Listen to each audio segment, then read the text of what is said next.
Boa tarde a todos. Como combinado e como divulgado para vocês no Facebook, no Instagram e no WhatsApp, nós vamos agora dar início a uma live onde nós iremos tratar do assunto relacionado à proteção de direitos da criança e do adolescente em tempos de distanciamento social. Para a realização desse nosso trabalho, que é um trabalho ao vivo, pelas redes sociais, pelo Instagram, nós vamos contar com a participação da professora Débora Madeira. A professora Débora Madeira é uma grande amiga, uma pessoa que eu admiro muito e professora do curso de Direito da UFV, onde ela leciona Direito Civil, especialmente Direito de Família. Professora Débora foi minha aluna na UFV e hoje eu tenho a alegria e a sorte de tê-la como minha chefe, como chefe do Departamento de Direito da UFV. Professora Débora, nós estamos aguardando a sua participação e o seu contato para que nós possamos dar início a esse trabalho. Quero agradecer a participação, já estou vendo aí bastante pessoas chegando, a Kelly Rosignoli, que foi uma aluna minha e, salvo engano, a Kelly Rosignoli é minha aluna.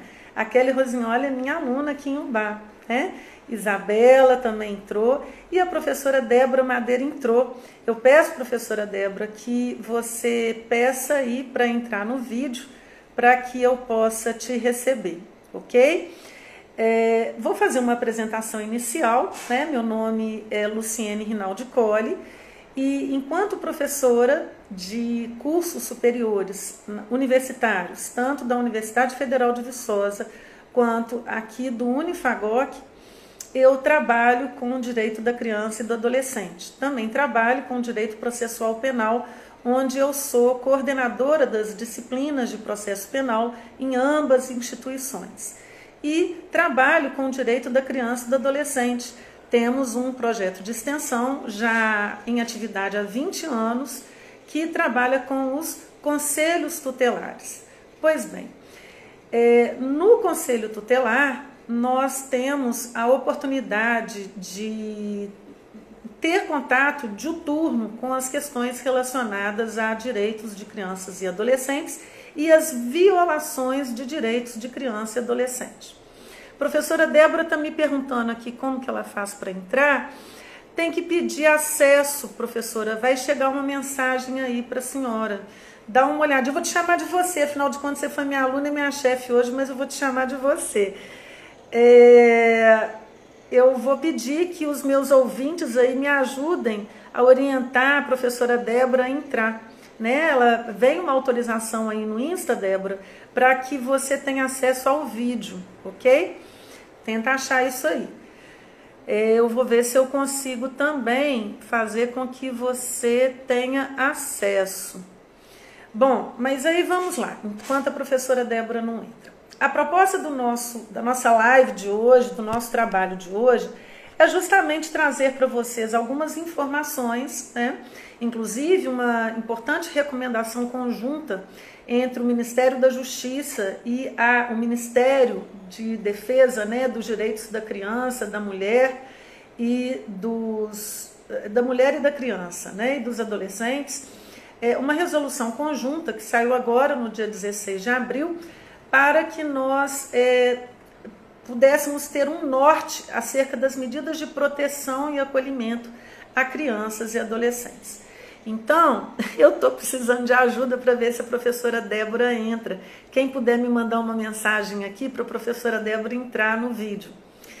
Nós vamos partir então, e a nossa orientação para fazermos esse estudo de hoje, vai partir do pressuposto de que nós compreendemos hoje a definição e a importância do tema, de se discutir esse tema sobre proteção de direitos de crianças e adolescentes, principalmente nesse momento pandêmico que estamos vivendo, onde as relações familiares elas se destacam num contexto em que nós ficamos mais voltados para o âmbito de nossa família e muitas vezes reclamamos porque estamos dentro de casa, Apesar da família ser o local dever ser o local de acolhimento, de proteção, de reposição das nossas energias, nós sabemos que é no âmbito das famílias que grande parte das violações acontecem. Eu gostaria de apenas ilustrar para vocês o exemplo que hoje me chegou ao conhecimento de uma conselheira tutelar de um dos municípios que o nosso projeto de extensão atua, onde ela passa para mim uma situação de que a mãe de 2 crianças morreu em virtude da Covid lá em São Paulo, e as crianças retornaram para a cidade de origem, aqui perto de Ubá. E são 2 crianças, numa faixa etária de 9 e 11 anos, e elas vieram acompanhadas pelo tio de São Paulo, que as deixou na casa de outro familiar, aqui na cidade da nossa região, com R$200. E esse familiar não quer ficar com as crianças. A cidade ela não conta com abrigo, ela não conta com o programa de família acolhedora e ela não conta também com um programa de apadrinhamento. E o Conselho Tutelar fica nessa situação de crianças sem o necessário apoio, sem o necessário aconchego familiar, numa situação em que nós estamos isolados e estamos em casa. Então, é importante discutir esse assunto sob esses 2 aspectos. O primeiro aspecto, a questão das crianças em situação de acolhimento, de abrigamento, aguardando decisões judiciais em processos de guarda, em processos de adoção, ou mesmo aguardando serem adotadas, ou terem alguém que se interesse por elas para fins de adoção. Por outro lado, nós temos a situação das crianças que acolhidas no âmbito de seus lares, elas não encontram dentro de seus lares um espaço suficiente para o afeto, para o desenvolvimento pleno a que elas fazem jus, né? Então, dentro deste contexto, nós sabemos que crianças e adolescentes no Brasil vivem em situações de diversas violências que podem ser por nós trabalhadas e questionadas. A primeira delas, que nós precisamos falar, é a violência estrutural. São aquelas crianças de rua que saíram dos seus lares por conta de diversos fatores relacionados ao abandono, à violência física, à violência sexual, à fome, né? Então, a violência estrutural relacionada às crianças de rua, às crianças abandonadas nas ruas ou em lugares ermos, e temos as crianças trabalhadoras, porque nós, apesar de vivermos sob a égide, né, dos princípios e garantias constitucionais de 1988, que proíbem o trabalho infantil e que regulam o trabalho dos adolescentes acima dos 14 anos, a título de trabalho dos adolescentes, né, enquanto jovens aprendizes, nós temos situação do trabalho infantil relacionada à exploração desse tipo de mão de obra e todos os problemas que daí decorrem, né? Então, nós temos, nesse primeiro momento, a falar da violência estrutural, crianças de rua, crianças abandonadas, crianças em situação de trabalho. Também a violência social, relacionada à violência doméstica, a violência no âmbito das famílias e no âmbito dos lares. E a violência delinquencial, é a violência que gera o adolescente infrator. Porque o adolescente infrator, ele não escolhe essa condição via de regra. Ele é inserido nessa condição em razão de diversos fatores. E são esses fatores que precisam ser pensados, precisam ser estudados, questionados, para que nós possamos, então, resolver este problema sem falar em redução da maioridade juvenil, né? Ou a questão da maioridade penal em si, que é o tema relacionado à violência delinquencial, né? Então, no âmbito desses 3 cenários de violência, violência estrutural, a violência social e a violência delinquencial, surge para nós a grande questão que se relaciona ao isolamento social, ao distanciamento social. Hoje, eu conversando com uma pedagoga aqui na minha cidade de Ubá, muito querida, e conversamos sobre isso. Ela trabalha numa instituição privada de ensino fundamental e médio, e é uma instituição muito renomada que conta com alunos que vêm de famílias que têm uma condição social para pagar essa mensalidade. Esses alunos não sentem falta da merenda escolar. Esses alunos, eles estão no âmbito de seus lares, não significa que eles estejam a salvo de qualquer violência, mas não faz parte da grande maioria das nossas crianças e adolescentes. Nesse momento de distanciamento social, os nossos filhos, as nossas crianças, os nossos adolescentes não vão à escola.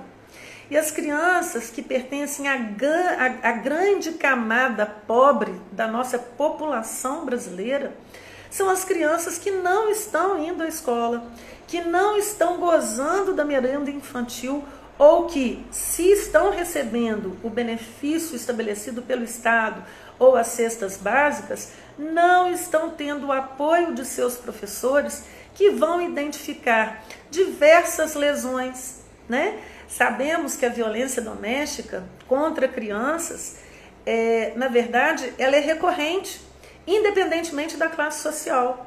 Mas as crianças mais pobres, muitas vezes, são muito mais vítimas desse tipo de violência, quando estão no âmbito de seus lares, convivendo com pai e mãe agressores, sem voz, porque essas crianças não têm voz. Essas crianças são menores de idade. Então, nesse contexto, pessoal, é importante demais nós falarmos sobre isso, né? E é o contexto que eu estou esperando a professora Débora entrar aqui, para a gente poder falar sobre a importância da família. Porque nem sempre a família foi o lugar de afeto, o lugar de tranquilidade, o lugar de segurança e de proteção e garantia de todos esses direitos. Na verdade, se a família sempre tivesse sido assim compreendida ao longo da história da humanidade, de certo que nós não precisaríamos da Constituição Federal, no artigo 227, dizer que a família é a base do Estado. Artigo 226 e no artigo 227, dizer que é dever da família, da sociedade e do Estado garantirem os direitos fundamentais para crianças e adolescentes. Essa situação que se relaciona à família, né, ela tem raízes históricas, e se nós fôssemos recuperar essas raízes, nós veríamos lá na Grécia Antiga, nas cidades-estado, Esparta, né, e Atenas, as cidades gregas, como elas se relacionavam com os jovens e com as crianças. As crianças em Esparta, elas eram inseridas no exército desde a tenridade, afastada de seus pais. Crianças que nasciam defeituosas, com defeitos físicos, com deformidades, eram jogadas do alto dos penhascos. E essa história, na humanidade, ela persistiu por muito tempo. Tanto é que é recente na história da nossa humanidade as políticas voltadas para o bem-estar da criança e do adolescente, que antigamente nós chamávamos de menores. Eu, inclusive, gostaria de fazer aqui uma ressalva a dizer para vocês que eu vou evitar usar o termo menor. Quando eu falar menor, eu sempre vou falar menor de idade.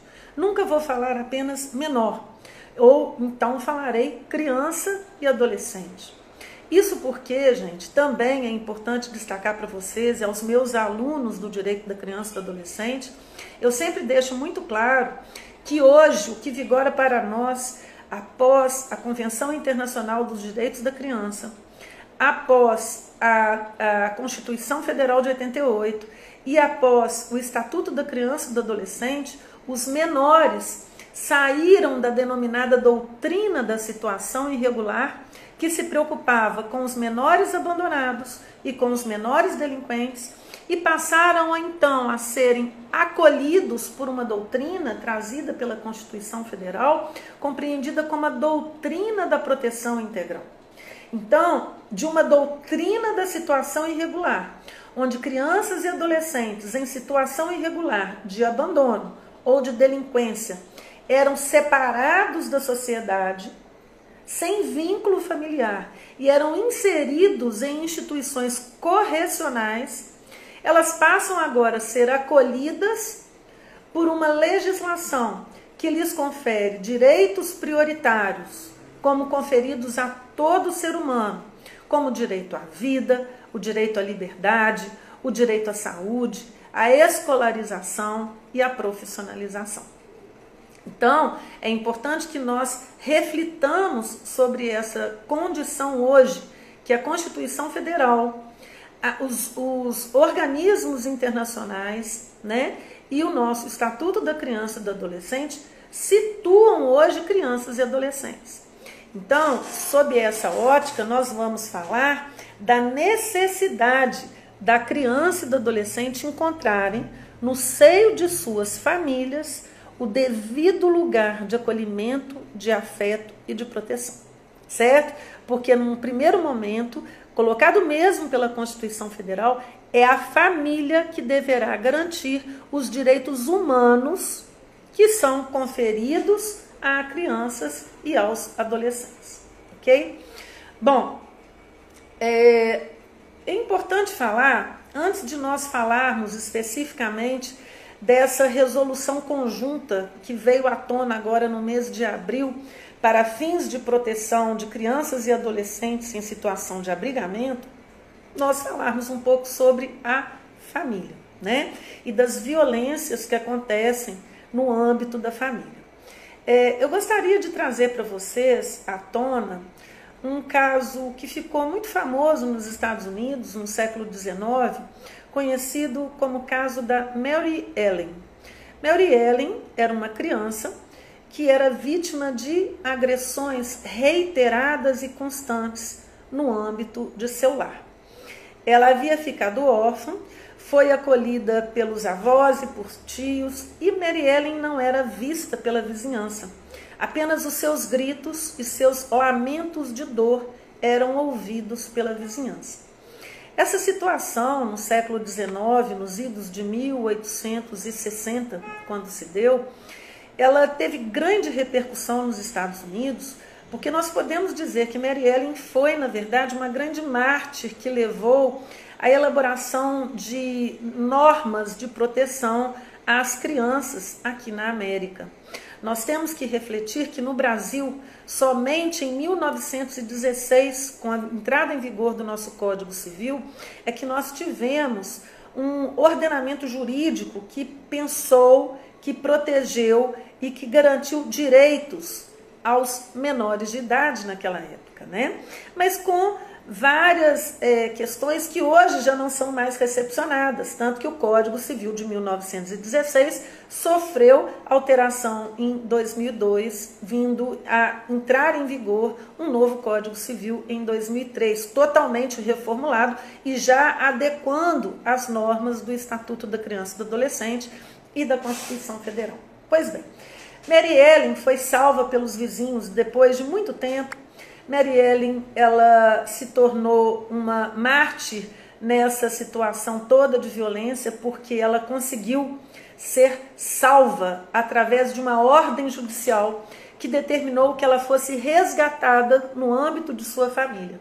Ela estava com várias marcas de queimaduras pelo corpo, várias marcas de chicote no corpo, né? Várias lesões, várias escaras, inclusive, totalmente desnutrida e agredida. Ela era também vítima de violência sexual.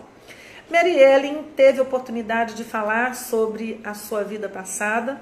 Ela se tornou uma adulta, foi mãe, casou-se, foi mãe, mas a história dela foi muito icônica para todo o desenvolvimento, né, das normas de proteção aos direitos da criança nos Estados Unidos e também em toda a América. Me parece estranho pensarmos que as medidas de proteção, as normas legais, via de regra, elas são editadas após todo um grande sofrimento de pessoas ou mesmo da própria humanidade. Foi assim também com a Lei Maria da Penha, que só entrou em vigor após a Dona Maria da Penha ser vítima 2 vezes de uma tentativa de homicídio e o Brasil ser condenado, né, pelos estados ibero-americanos a legislar, latino-americanos a legislar sobre a proteção de mulheres em situação de violência doméstica. E da mesma forma isso aconteceu com as crianças em situação de violência. Somente após um grande histórico de violência é que nós podemos chegar numa legislação bem bacana, que precisa ainda ser aplicada pelos nossos aplicadores do direito e intérpretes do direito. Pois bem,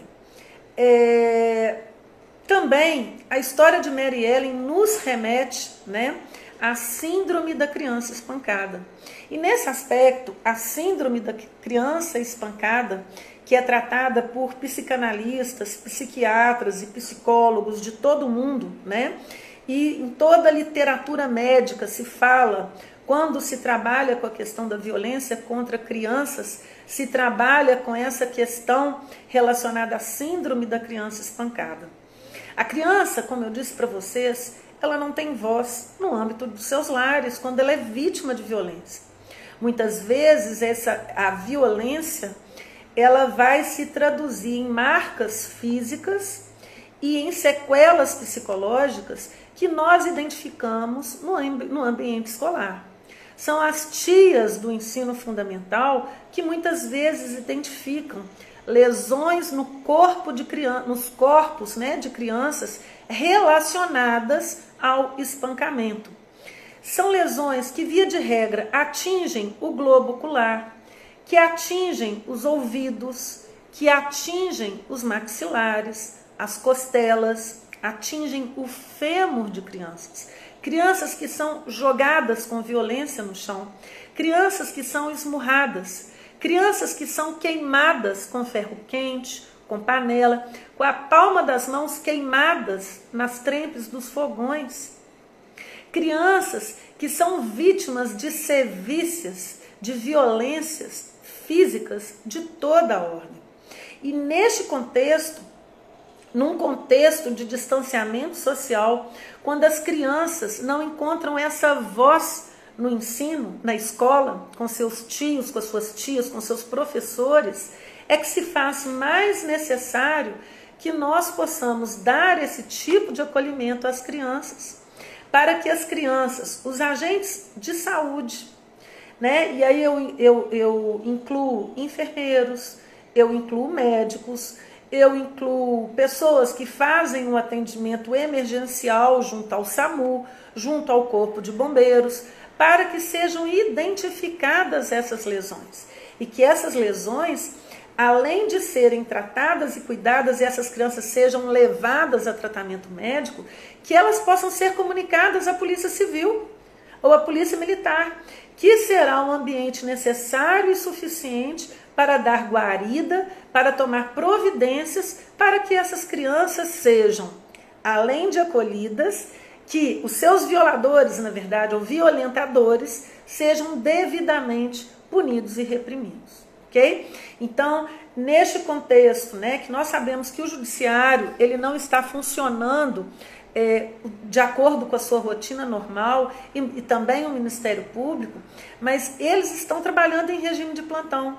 E os conselheiros tutelares que exercem uma função primordial e essencial, que é a proteção dos direitos e garantias fundamentais de crianças e adolescentes, eles também estão trabalhando. Então nós precisamos dar voz a essas crianças. E dar voz a essas crianças significa ter uma atenção redobrada aos sinais físicos e mentais e psicológicos que elas apontem. Também ficarmos de ouvido em pé para ouvirmos casos e relatos de abusos e de violências e com esse ouvido nós darmos voz a essas crianças que sofrem esse tipo de violência, né? Sobre família, gente, como eu disse para vocês, né? Em tese, seria a família o lugar ideal onde que esses fatores de risco poderiam não acontecer. Mas nós sabemos que é no âmbito das famílias onde ocorre o maior número de violações. Não sem razão, porque histórica e culturalmente nós estamos acostumados a viver numa sociedade em que a punição e os flagelos corporais, eles permeiam a educação de crianças e adolescentes. A lei contra a palmada, aprovada na década de 90, até hoje ela não é efetiva. A palmada não educa, né? E nós sabemos que essa lei, apesar de ter sido aprovada, ela é reprovada por muitas pessoas da sociedade, que só encontram na punição física e na violência mental, na violência psicológica contra crianças e adolescentes, um espaço para educar. E educação não é isso, né? Mas historicamente, esse é o cenário em que a educação de crianças e adolescentes aconteceu no mundo, ao longo de todo o mundo. As crianças, os adolescentes, os menores de idade, até o início do século XIX, finalzinho de 1700, na entrada de 1800, elas não tinham, não eram detentoras, digamos assim, de nenhum cuidado no âmbito de suas famílias. As crianças, logo ao nascer, nós temos relatos, né, extraídos de vários livros de pesquisadores sobre este assunto, que muitas crianças morriam na pia batismal ao serem batizadas. Porque quanto mais água, mais livraria a criança dos pecados que ela carregava. E eram os pecados que ela trazia em razão de uma relação, digamos, uma relação sexual criminosa, que sua mãe manteve com seu pai. Então ela era fruto de um pecado. E somente o batismo a livraria desse pecado. E não tinha problema se ela se afogasse na água. Porque se ela se afogou na água batismal, era porque ela era um espírito impuro e que não poderia alcançar a iluminação divina. Esse é um relato recente, do século XIV até o século XVIII, digamos assim. Mas as crianças, o cuidado, a amamentação, o cuidado com a higiene de crianças, né? Quantas crianças não morriam de tétano pela falta de cuidado com a devida asepsia do cordão umbilical? Isso é fato atual e recente que acontece nos dias de hoje. Principalmente nas famílias de baixa renda, onde o acesso à saúde pública é muito mais escasso às famílias de melhor renda. Nós sabemos disso. Outros episódios comuns de serem narrados. Crianças, no período da nossa Revolução Industrial, no final do século XVIII também, crianças levadas ao trabalho exaustivo. Crianças, a partir de 5 anos de idade, poderiam trabalhar em fábricas. Crianças, a partir de 9 anos de idade, já poderiam ir para as minas de carvão. Então, toda essa situação, ela é nossa, ela é cultural. E a mudança desse paradigma ocorre quando a criança, ela deixa de ser vista como uma coisa, a coisificação da criança. E ela passa, então, a ser vista como um sujeito de direitos. Mas esse caminho, principalmente também, né, já que nós estamos no Brasil, temos que falar do Brasil, esse caminho foi longo e penoso. Vejamos que apenas em 1916, como eu disse para vocês, tivemos o Código Civil, que protegeu crianças e adolescentes. Mas somente em 1927, através de um juiz chamado Melo Matos, que algumas normas foram codificadas no que então chamou-se Código Melo Matos, que depois se transformou no nosso Código de Menores de 1979. Melo Matos, em 1927, ele, enquanto juiz, ele se preocupou exaustivamente também por organizar normas de proteção a crianças e adolescentes. E naquele contexto, uma das preocupações desse nobre juiz foi regulamentar a roda dos expostos. Para quem não sabe o que é a roda dos expostos, era uma roda, efetivamente, de madeira ou de pedra que dava entrada nos claustros, nos mosteiros e também nos pensionatos, né? Nas casas de caridade, onde ficavam as mulheres reclusas, as irmãs de caridade. E essas irmãs de caridade, elas aceitavam crianças, né? Ou bastardas, que eram os filhos de pais não casados ou de mães solteiras, e além crianças defeituosas e crianças abandonadas. Essas crianças eram colocadas na roda que ficava deitada e girava, e esse giro dava entrada para dentro desses lugares em que as irmãs de caridade as recebiam, as casas de misericórdia as recebiam e as criavam como freiras ou as educavam para serem padres. Esse mecanismo no Brasil, ele começa no século XVII e somente no século XX, em 1927, Melo Matos, então, ele disciplina que essa roda dos expostos não poderia mais aceitar as crianças abandonadas sem que os pais que a entregassem na roda se identificassem. Porque a entrega dessas crianças até então era feita no anonimato. E em razão disso, meninos, nós vemos que no século XX começam então a se desenvolver as políticas públicas para a emancipação desses direitos. Então, os menores, assim considerados naquela época, passam a ser tutelados e protegidos pelo Código Melo Matos. O Código Melo Matos, na verdade, protegiam as crianças da violência estrutural e da violência delinquencial. Se preocupava com dois tipos de violência contra crianças: as crianças que eram abandonadas por seus pais e as crianças que eram as delinquentes, o menor abandonado e o menor criminoso, ou o menor infrator, ou o menor delinquente. Essa situação, ela passa pelo regime militar, quando então são criadas, no século, e já na década de 60 do século XX, as FUNABENs, Fundação Nacional do Bem-Estar do Menor, e as FEBENs, Fundação do Bem-Estar do Menor. E essas fundações acolhiam esses menores em situação de violência estrutural, os abandonados e os em situação delinquencial, e os protegia no âmbito desses internatos, dessas fundações, que nada mais eram do que ambientes pouco salubres, em que prevalecia a repressão e onde prevalecia a educação à custa da chibata.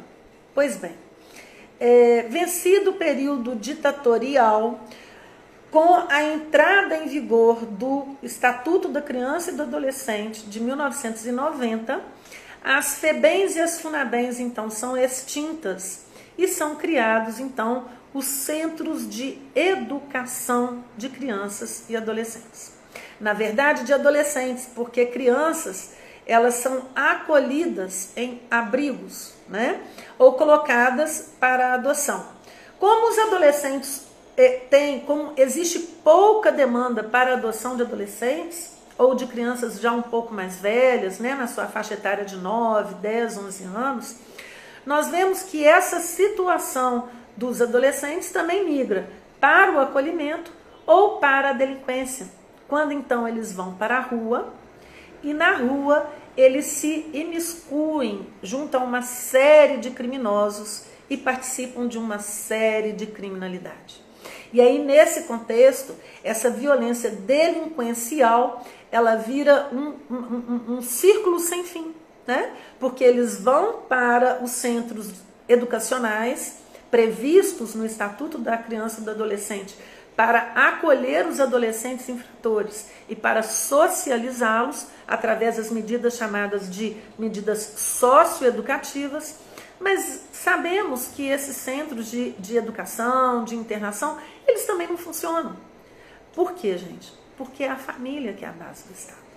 E é a família que deve ser pensada hoje não mais como um meio repressor, um meio violentador de crianças e adolescentes, que coisifica crianças e adolescentes, que usa crianças para satisfazer a lascívia sexual do irmão mais velho, do pai, do padrasto, da mãe, dos avós, dos tios, do vizinho, dos amigos. Mas a criança que vai encontrar no âmbito de sua família um espaço de acolhimento, de educação e de afeto. Infelizmente, nós sabemos que neste momento de isolamento e de distanciamento social, as famílias que não são esse espaço de afeto, de acolhimento, elas dão causa a essa quantidade de violações que geram para nós a necessidade de identificarmos, né, essa síndrome da criança espancada, através dos sinais que as crianças apresentam. Então, antes de chegarmos no ponto de precisarmos identificar, né, essas lesões evidenciadas no corpo da criança, é importante que nós adotemos medidas de prevenção. E aí eu posso ranquear para vocês 3 tipos de prevenção. A prevenção primária, que seria a eliminação ou redução dos fatores de risco, né? Evitando a desestruturação familiar, possibilitando a inclusão de todas as crianças no ensino, ter acesso à educação formal. As famílias sem renda ou de baixa renda terem acesso a políticas públicas que possam promover a dignidade dos pais, das mães, dos tios, dos avós, dos irmãos e dessas crianças. Políticas públicas, eliminação e redução dos fatores de risco. Isso passa pela educação e pela promoção e efetivação das políticas públicas necessárias para esse público. Também a prevenção secundária. E nessa prevenção secundária é que se faz extremamente importante a atuação dos agentes que atuam diretamente junto às políticas de proteção de direitos de crianças e adolescentes. E nessa proteção secundária entram os professores, entram os vizinhos, entram os amigos da família, os familiares em si, como entra também o conselho tutelar. Essa prevenção secundária através dos agentes encarregados de promoverem essa proteção. E o papel do conselheiro tutelar nesse momento é muito importante, porque em cada município, como regra do Estatuto da Criança e do Adolescente, nós sabemos que deve haver no mínimo um conselho tutelar. E existindo no mínimo um conselho tutelar em cada município, o conselheiro tutelar, pela recorrência dos casos que ele atende no âmbito do conselho tutelar, ele tem ciência dos problemas familiares que permeiam grandes situações, uma enormidade de casos que diariamente chegam no conselho tutelar. E não é porque estamos em fase de distanciamento que esses casos acabaram. Nós temos estudos e levantamentos feitos, principalmente nas cidades do Rio de Janeiro e de São Paulo, e nos estados do Rio de Janeiro e de São Paulo, em que nós vemos um aumento e um acirramento desses casos de violência. Não somente de violências contra crianças, mas também contra mulheres. Sobre mulheres nós já falamos numa outra oportunidade, há 2 semanas atrás, sobre esse tipo de violência, não é mesmo? E hoje nós estamos falando sobre o acirramento da violência doméstica e familiar em tempos de distanciamento contra crianças no âmbito dos seus lares. Então, a detecção desses casos de crianças em situação de risco, para que elas sejam retiradas, se for o caso, do âmbito de seus lares, ou ainda para que seus familiares, pais, mães, família extensa, compreendido toda a rede de apoio familiar que a criança possua, né, possam também ser diagnosticados e tratados. Porque muitas vezes a pessoa não entende que ela está numa situação e num relacionamento abusivo contra seu filho. Então é importante essa conscientização das famílias. E nós que somos do mundo jurídico, e vocês que não são do mundo jurídico que estão me ouvindo, é importante que vocês considerem que temos um papel muito importante a realizar e a desenvolver junto à nossa comunidade. Porque está lá, família, sociedade e Estado. Então a família deve acolher e ser um local de acolhimento e de proteção de crianças e adolescentes. Mas se a família não funciona, é a comunidade que tem que agir. E essa comunidade vai agir na detecção desses casos e dar voz a essas crianças que não possuem, não é? Temos ainda também de promover a criação de uma rede de apoio. E rede de apoio é isso que a gente está fazendo aqui agora. Rede de apoio é falar sobre e é atuar em prol desses problemas, para reduzir os casos de violência, para dar voz a essas crianças, né? E temos que, obviamente, nós que somos da área da educação, que trabalhamos com o ensino, né, nos cursos de graduação, no ensino superior, temos que discutir essa temática no âmbito de todas as disciplinas. No curso de Direito, nós podemos discutir isso no âmbito do direito penal, trabalhando com os crimes praticados contra crianças e adolescentes no âmbito das famílias. Temos isso no âmbito do direito do trabalho, porque temos a violência estrutural que atinge crianças trabalhadoras em relação ao trabalho e à exploração infantil, né? Então, assim, essa rede de apoio e a possibilidade de tratarmos desse assunto nas matérias de graduação no curso de Direito, Direito Penal, Direito do Trabalho, o direito administrativo, quando a administração pública também deve promover políticas sociais em prol de crianças e adolescentes. Trabalhamos com isso no direito de família, compreendendo o papel da família. No âmbito da família, gente, inclusive eu gostaria de destacar, porque a professora Débora não conseguiu entrar aqui no nosso vídeo, que amanhã a professora Débora Pessoa Madeira, professora da UFV, ela estará na página do Facebook do curso de Direito da Universidade Federal de Viçosa, dpd@ufv.br, na página, no Facebook do Departamento de Direito da UFV, falando sobre o compartilhamento de guarda em tempos de distanciamento social. Muitos clientes aqui no escritório em que eu atuo me perguntam, eu tenho uma atuação grande na área de família, e me perguntam: doutora Luciene, eu tenho a guarda compartilhada do meu filho, como que eu vou fazer? Porque nós estamos em isolamento, ou o pai ou a mãe não estão convivendo, e agora como que eu vou fazer? A professora Débora vai trabalhar sobre esse assunto amanhã, extremamente importante essa temática, né? Que aflige tanto pais quanto mães, porque tem direito à convivência familiar, assim como as crianças e os adolescentes. Convivência familiar é uma garantia constitucional prevista na nossa Constituição Federal, no artigo 227.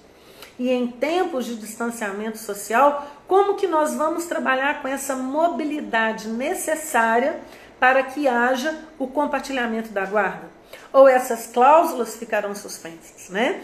Então é um importante assunto que será tratado pela professora Débora amanhã na página do Facebook do Departamento de Direito da UFV. Temos ainda uma questão muito importante a falar sobre a violência sexual.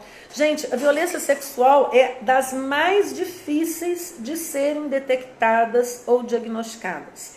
E quando isso acontece, muitas vezes, crianças e adolescentes são submetidas a interrogatórios sem fins, a exames ginecológicos que se repetem, a exames nos seus órgãos genitais que se repetem, a perguntas que se repetem. Então, gente, a violência sexual é uma violência das mais agressivas e das mais mudas que nós temos. E também das mais surdas, porque pouco ouvida. Primeiro, porque nós preferimos dizer que nós não queremos ouvir o que acontece na casa alheia, né? E esse comportamento, ele não se coaduna com o comportamento cidadão que nós precisamos ter, e que nós estamos falando aqui sobre isso, inclusive, sobre a criação de uma rede de apoio. Segundo, porque trabalha com vários tabus. tabus que são vencidos muitas vezes pelas crianças violentadas quando chegam à fase adulta e que conseguem falar sobre esse tema. Há pouco tempo atrás eu tive a oportunidade de ouvir o Marcelo Adnet num programa da Saia Justa da GNT, falando sobre o abuso sexual que ele sofreu na infância e como foi difícil para ele conseguir superar todos os traumas e poder trazer a público para que ele possa servir de exemplo para muitos que passam por essa situação. Ele fez questão de ressaltar que o abuso do qual ele foi vítima não foi um abuso no âmbito da sua família, mas que foi oportunizado muitas vezes por não querermos enxergar, pela sua família talvez não ter identificado os sinais naquela criança. Então, identificar os sinais é muito importante. E desmitificar esse conceito de que família é o lugar seguro ou o lugar mais seguro para as crianças. Porque se assim fosse, nós não teríamos tantas crianças na rua. Nós não teríamos a necessidade de ter uma legislação tão específica que visa atribuir à família as funções que a Convenção Internacional sobre Direitos da Criança preconizou e ainda o Estatuto da Criança e do Adolescente. Eu gostaria de falar por fim, considerando que nós já estamos aqui há mais de 40 minutos, falando sobre este assunto, eu queria destacar e sugerir a leitura para vocês da Recomendação Conjunta número 1, de 16 de abril de 2020, que dispõe sobre cuidados a crianças e adolescentes com medida de acolhimento no contexto de transmissão comunitária do novo coronavírus. Essa recomendação conjunta, ela é redigida, escrita pelo Conselho Nacional de Justiça, pelo Conselho Nacional do Ministério Público, pelo Ministro de Estado da Cidadania e a Ministra de Estado da Mulher, da Família e dos Direitos Humanos, que vem, através de vários considerandos, colocar no artigo 1º para que as cidades que estejam com os programas de acolhimento, que elas desenvolvam e efetivem políticas no sentido de priorizar as medidas de acolhimento de crianças em época de pandemia e de coronavírus, em relação às outras medidas que não priorizam o acolhimento institucional. Sabemos que o acolhimento institucional, ele tira a criança do âmbito da sua família agressora. E sabemos que como a família tem o dever constitucional de cuidar de crianças e adolescentes, a todo momento nós devemos tentar o acolhimento familiar.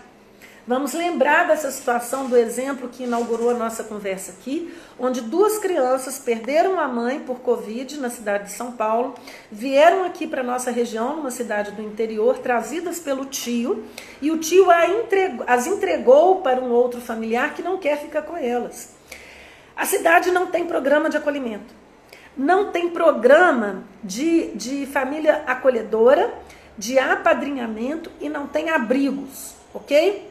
Bom, o Ministério Justo ou o Ministério Público vai ficar numa saia justa e o Conselho Tutelar, o conselheiro tutelar vai ficar desesperado.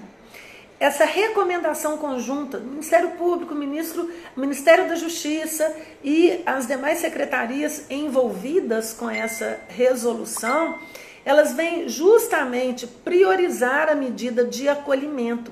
E aí vale a observação, os municípios que não têm abrigo, neste momento, devem ser incitados através de ações civis deflagradas pelo Ministério Público para que os prefeitos se obriguem a implantarem abrigos nesses municípios. Gente, a situação é emergencial, ela não vai passar semana que vem. As violências, elas sempre aconteceram. E neste momento de acirramento e agravamento de violência contra a criança dentro dos lares que já são historicamente violentos, somente tendem a se agravar. Então são medidas urgentes que devem ser tomadas pelos municípios e que essa recomendação conjunta orienta nesse sentido. E o Ministério Público recomendou porque aqui o Conselho Superior do Ministério Público participa dessa recomendação. Então, os nossos promotores de justiça, eu peço e imploro aqui neste momento que tomem providência junto aos municípios para que os abrigos sejam criados, que eles sejam reativados ou que sejam promovidos programas de acolhimento, de apadrinhamento por famílias acolhedoras. E que essas famílias acolhedoras possam acolher mais de uma criança, recebendo incentivos públicos para que elas deem conta desses gastos. Porque, afinal de contas, muitos não estão trabalhando. Muitos já foram demitidos. E nesse cenário de escassez de recursos materiais agravado pela pandemia, mais urgente se torna a necessidade de efetivação de políticas públicas que visem reduzir esse impacto para a saúde física e mental, né? Então, são várias recomendações, dentre elas eu destaco o inciso 6º, adequação para que os serviços de acolhimento institucional na modalidade abrigo institucional possam adotar temporariamente o regime de funcionamento emergencial com cuidadores residentes, de modo a reduzir o fluxo diário de entrada e saída de profissionais, ou seja, que tenhamos cuidadores residentes dentro dos abrigos.